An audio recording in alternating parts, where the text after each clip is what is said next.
Well, Gary, as you know, this is National Hunt Festival week, so it's a question. It's a question. What's that? It's a question now of who stays up the running, isn't it? Well, it is. Yes, very good. You've been working on that, have you, for a few days? No, it's perfect, and it's a lovely day today. And looking forward to training. And I think we got to make sure that we enjoy the position we're in, and that we enjoy the training because of the position we're in. And I think that really, as you say, it's a sort of a two-horse race, although you've got to be careful that somebody doesn't come out the back last furlong.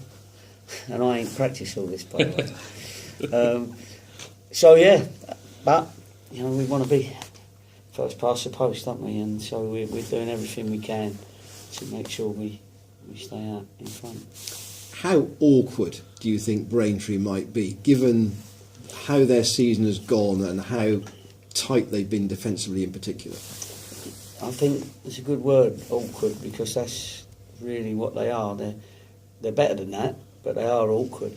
And I think they're sort of like the Leicester City of the National League, you know, in as much as that nobody would have expected them really to be up there challenging, and they just keep getting results, and as you say, they don't let in many goals. They're not top of the scoring list either, but they've got enough about them to win games. And you know, we haven't been there yet. We played them at home. It wasn't an easy game, and what you know is that you've got a big game against them, and you can't turn up and in any sort of casual way. We've got to make sure that we're on our top game, because only our top game will suffice. One or two of their players have been saying that their spirit has carried them this far, and that's a big thing, isn't it? Yeah, they have got a good spirit, and you can see that in their game, in their defending especially.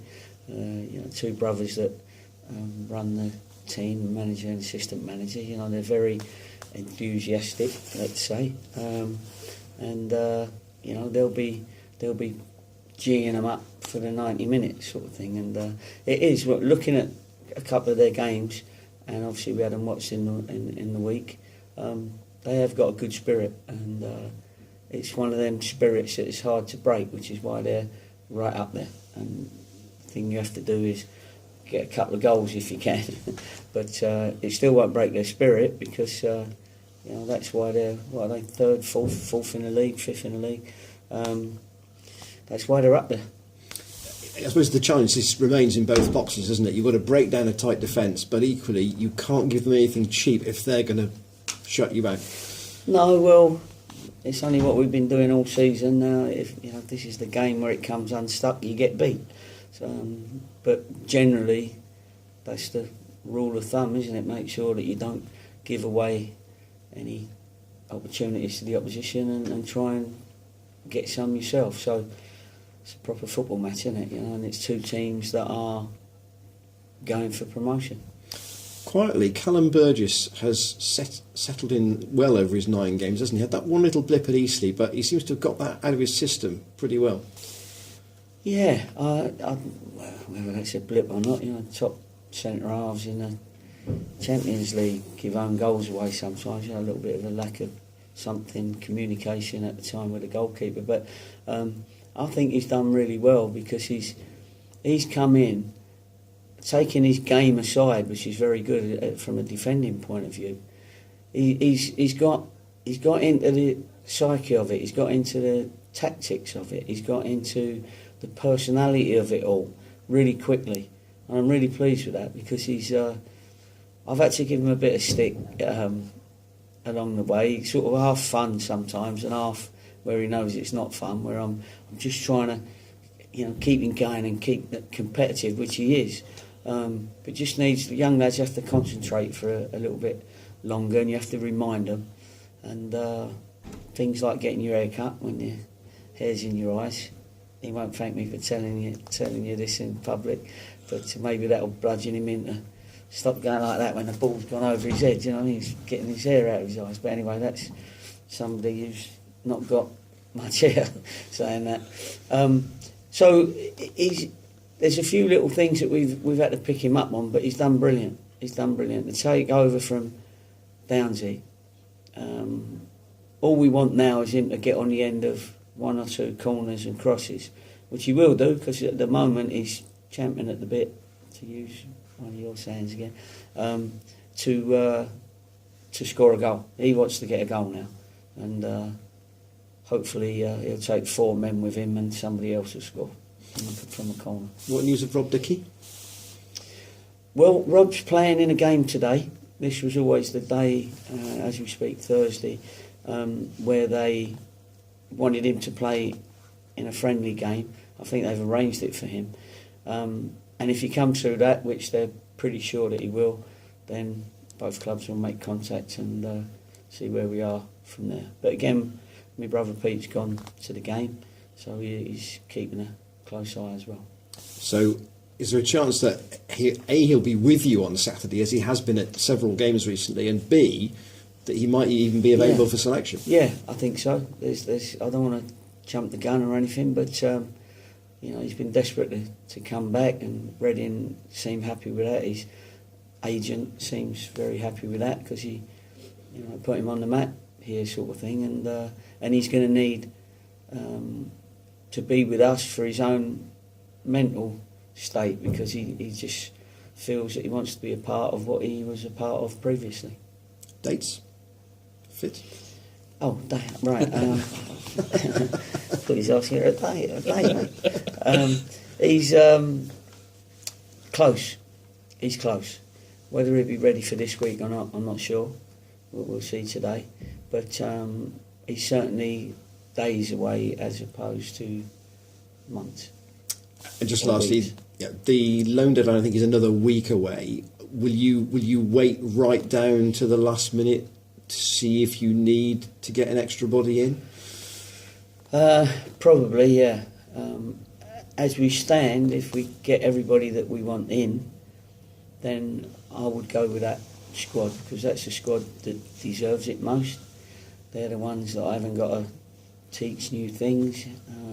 They're the ones that know exactly what we're about, and they're the ones that have got Cheltenham in their blood and heart at the moment. So I will go with that, and even then, if we get Dickey and Dates is fit, anyway, we've got 2 more than what we need because of the subs bench. So it's good to have numbers, but not good that you've got to tell 2 of them that are desperate to play that they're not even on the bench.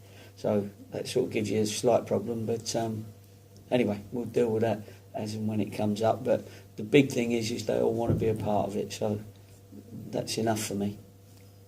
Have the Eastleigh games and the Welling game, given the trickiness of the pitch, sort of could have clouded your thinking for what type of players you might need to play at Braintree, because the surface isn't the greatest? No, it's not the greatest, although it has improved. Like, all the pitches are improving because the rain's held off for a little while.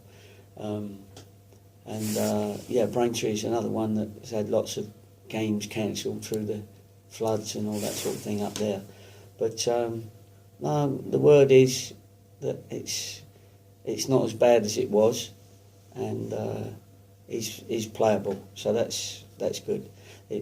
You're not going to get an Eastleigh. Eastleigh was the poorest one, just for the fact it was deep sand in the penalty areas, and it looked flat until, like all sand pits do or bunkers do when you rake them. When you get in them, obviously they're soft. So that was the only real sort of problem pitch, really.